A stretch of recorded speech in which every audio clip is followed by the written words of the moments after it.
दोस्तों इस वीडियो में बात करने वाले टाटा केमिकल स्टॉक के बारे में। देखिए आज टाटा केमिकल इन पूरी टाटा ग्रुप के अंदर दोस्तों बड़ी गिरावट देखने को मिल रही है। जैसा कि कल शाम को मैंने आपको बताया था कि भाई टाटा सन्स का जो आईपीओ है उसको टोटली टाटा ग्रुप अभी के टाइम डीले कर रहा है। इसलिए यहाँ पे जैसे ये अपडेट मार्केट में आएगी तो टाटा ग्रुप जो भाग रहा था वो वॉल्टिलिटी में देखने को मिलेगा। खासकर देखो जिसका टाटा सन से खासकर रिलेटेड जो स्टॉक से यहाँ पे जैसा कि आपका टाटा केमिकल, देखो टाटा केमिकल पिछले अगर आप एक महीने में देखोगे तो भाई अच्छा रिटर्न ये दे चुका और यहाँ पे दोस्तों ये 35% के आसपास का इसने गेन किया था, जो कि आज 10% का करेक्शन में हमें देखने को मिल रहा है। इसके पीछे गिरावट के अगर वजह देखा जाए दोस्तों, गिरावट के पीछे तो टाटा सन्स में क्या है कि जो टाटा केमिकल है इसकी 2.5% की हिस्सेदारी है। अगर टाटा सन्स लिस्ट होता तो मेन बेनिफिट है जो यहाँ पे सीधा सीधा टाटा केमिकल को होता है। अब टाटा के अब देखो जो यहाँ पे आईपीओ लिस्ट होना था भाई, आईपीओ मार्केट में आने के लिए पहले इन्होंने बताया, सेबी के पास कागजात भी दी, बट अभी के टाइम दोस्तों ये डीले कर रहा है, ठीक है ना। तो उसको देखते हुए यहाँ पे जो स्टॉक भाग रहे थे वो स्टॉक अभी के टाइम हमें करेक्शन में देखने को मिल रहा है। पूरा अपडेट देखेंगे इससे पहले दोस्तों डाटा भी यहाँ पे हम देखने वाले हैं कि हमें क्या करना है, क्योंकि कई लोग ऐसे हैं जिन्होंने हाल ही जो तेजी है उसमें खरीदा था। हालांकि दोस्तों स्टॉक के अगर फंडामेंटल देखें, अगर आप यहाँ पे 1 साल 1.5 साल का व्यू रखते हैं तो हमें ज्यादा टेंशन लेने की जरूरत नहीं है, क्योंकि भाई स्टॉक की बुक वैल्यू अगर देखा जाए तो 800 प्लस की है, जबकि यहाँ पे स्टॉक का प्राइस कितना है 1150 1200 के आसपास, जबकि स्टॉक की अगर रियल वैल्यूएशन बताऊं मैं तो 2000 रुपए के आसपास स्टॉक को होना चाहिए। तो ये चीजें अभी के टाइम देखा जाए, पिछले 5 दिन का डाटा तो भाई 21% पॉजिटिव, पिछले एक जो 6 महीने का डाटा है अगर उस पे हम देखें तो भाई 9% के रिटर्न बने थे। एंड पिछले 1 साल का डाटा देखा जाए तो 1 साल में स्टॉक आप देखोगे दोस्तों 22-23% के आसपास की रिटर्न स्टॉक ने दिया है।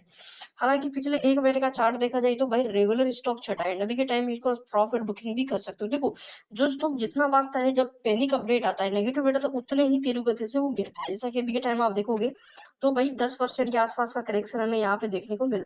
देखो वॉल्यूम की बात करें तो वॉल्यूम स्टॉक की दोस्तों आज अच्छी देखने को मिली, अराउंड 1 करोड़ 8 लाख के आसपास शेयर हमें ट्रेड होते हुए देखने को मिले हैं। एंड यहाँ से अगर डिलीवरी की बात करूं, डिलीवरी स्टॉक के देखिए अच्छी है, 26% के आसपास यहाँ पे माल आज उठाया गया। और बताओ मैं दोस्तों तो अभी के टाइम देखो जो बाई का डाटा है 2,14,000 का है, यहाँ पे सेल का डाटा 6,33,000 का है। मेन चीज अगर यहाँ से देखा जाए बाउंड वीक हाई की बात दोस्तों, तो कितना बाउंड वीक हाई स्टॉक ने क्रिएट किया तो भाई 1349 रुपए का, जो कि 7 मार्च का है। पिछले ट्रेडिंग सेशन में यह हाई हमें क्रिएट होता हुआ देखने को मिला था। एंड आज अगर आप देखोगे तो भाई अपने टॉप से ही गिरा, इसका मतलब ये है कि कई लोगों को जिन्होंने टॉप पे खरीदा सबको लॉस अभी के टाइम देखने को मिल रहा है। अब अपडेट देखते हैं, देखो यहाँ पे ब्रोकरेज की तरफ से भी एक ब्रोकरेज की राय देखने को मिली है कि क्या करना। जैसा कि अपडेट आप देख सकते हो टाटा का ये शेयर 6 दिन से तेजी के बाद आज 10% की गिरा, मतलब 10% गिरा। एक्सपर्ट ने कहा बेच दो, इस रिपोर्ट से निवेशकों मतलब निवेशकों भी निराश। तो देखिए टाटा केमिकल्स लिमिटेड के शेयरों में पिछले 6 कारोबारी सेशन में अगर देखोगे तो 40% तक का रिटर्न बना, लेकिन सोमवार को सुबह निवेशकों के लिए अच्छा साबित नहीं हुआ। इस दौरान कंपनी के शेयरों में का भाव 10% तक टूट चुका। टाटा केमिकल लिमिटेड के शेयरों में ये गिरावट एक रिपोर्ट के आने के बाद देखने को।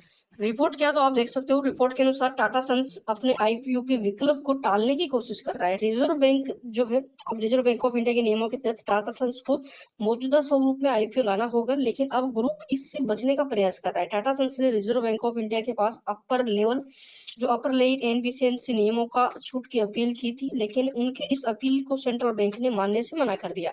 अब ऐसे में रिपोर्ट आ रही है कि दोस्तों टाटा सन्स आईपीओ से बचने के लिए यहाँ पे जो रिकस्ट्रक्चर है वो कर रहा है, करने की कोशिश कर रहा है। बता दें कि टाटा केमिकल की कुल हिस्सेदारी देखा जाए तो 2.5% है। एंड यहाँ पे इसका इफेक्ट है 25 सालों से हिस्सेदारी बनी है। ब्रोकरेज क्या कर रहा है, एक बार ब्रोकरेज को हम देख लेते हैं। देखो सोमवार बीएसई पे स्टॉक में एक बड़ी गिरावट देखने को मिली। एंड यहाँ पे ब्रोकरेज हाउस का मानना है कि कंपनी के शेयरों में सही कीमत 780 रुपए के आसपास है। कोटक की भाई ये रिपोर्ट है, कोटक कभी भी सही नहीं बोलता, कोटक हमेशा उलझाता है, इन्वेस्टर को खुद खरीदता है, ठीक है।